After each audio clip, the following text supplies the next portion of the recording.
میخواستی بگی ماما؟ میگفت بچه ها بشینید رو صندلی خودتون کمربندتون ببندید، قانونه. آفرین. باریکلا، تو همیشه رو صندلی خودت میشینی؟ آره. کمربندت هم همیشه میبندی؟ آفرین آفرین.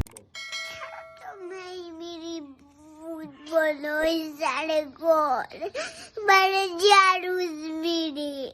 برو فوتبال دیگه چیکار کنم؟ هر روز نمیرم که. هر روز میری؟ نه هر روز نمیرم. میری. ماما الان بابا رو خودش رو میخوای یا گوشیش رو میخوای؟ گوشیشو. Pappaio solo, non ho il pescato sopra, non ho il